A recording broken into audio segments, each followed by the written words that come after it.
America has 330 million people, 330 million from which to choose its leaders. So how on earth, with all that choice, did it come up with this top three?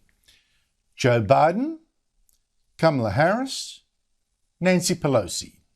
Biden seemingly with dementia, Harris, his potential successor, utterly clueless and frightened of responsibility, and third in the leadership line, Nancy Pelosi, who acts like a demented marionette from outer space.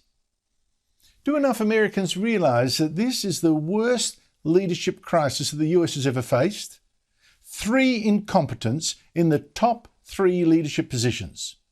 Now, I'm not making a cheap political point here. It's not partisan sniping. I'm describing a potentially catastrophic leadership crisis. What else to call it?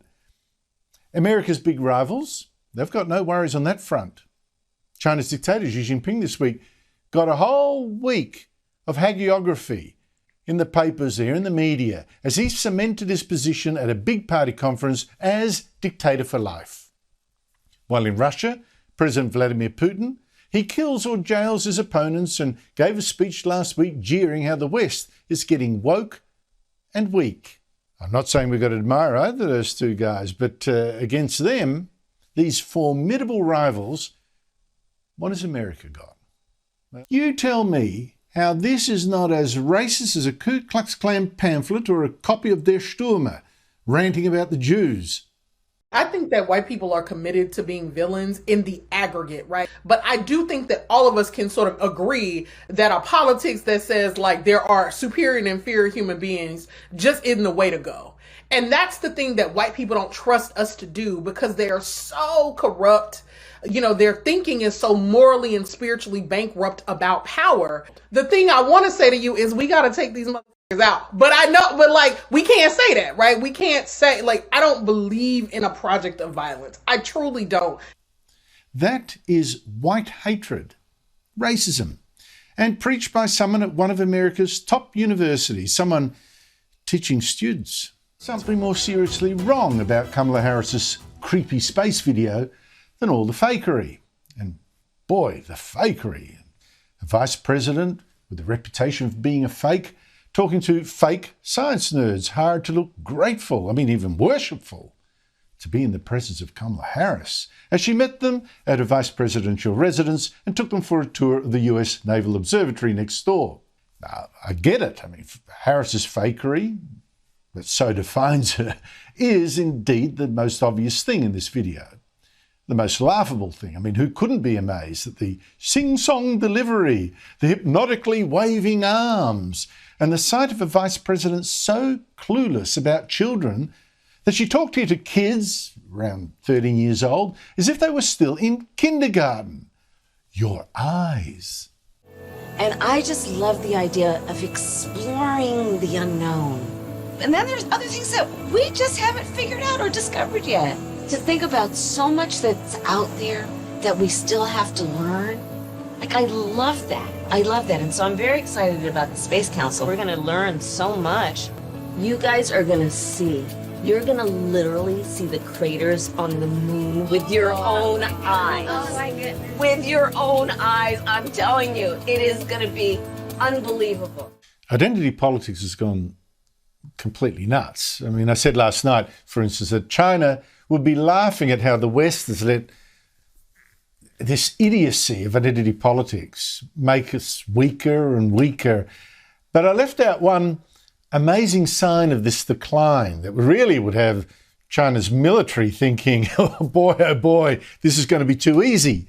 The US last Saturday launched a new warship named after gay rights campaigner Harvey Milk, who for all his good work, and no doubt there was a lot of good work there, also when he was 33 had a relationship with a disturbed 16-year-old boy who'd run away from home, and that boy later killed himself. But now, never mind, Harvey Milk has a Navy ship named after him. We've just seen rare footage of Greta Thunberg, the high priestess of the global warming movement. Very rare footage of Greta Thunberg actually having fun. Now, it happened last weekend in Stockholm. a teenager doing karaoke at what looked like a pretty good nightclub, singing a hit from British pop star Rick Astley. What could be more natural, more 21st century? But check this out carefully.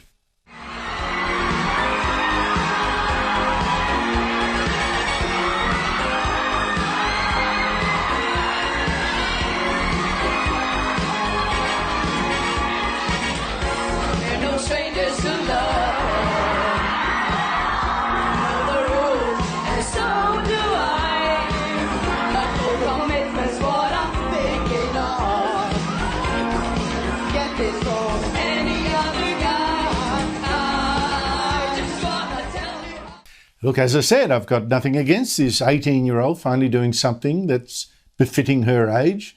And I don't mean telling world leaders how to run a sophisticated 21st century economy without going broke. These Hollywood royals, these runaway royals, then went to a big global citizens event, a concert, to show off Meghan's Versace miniskirt and to speak more platitudes about fighting the virus. Look at all of us here, 60,000 strong, together in New York City!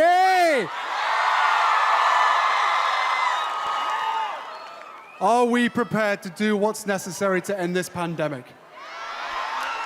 Now, if you thought the cheers there were muted, that's because maybe the crowd got a bit embarrassed. They knew this was a bit of a fraud because Harry was talking to a crowd that actually didn't seem that committed to social distancing. And then at the end of this made-for-television fake royal tour, Harry and Meghan, who I should remind you are also big global warming warriors, actually flew home in a private jet to be welcomed on the tarmac by grateful fans who are actually their own employees. Such monstrous egotism. A couple playing a sort of American version of the royals without, of course, any of the real hard royal duties. The sense of giving back to something bigger than themselves. In their world, is there anything bigger than themselves?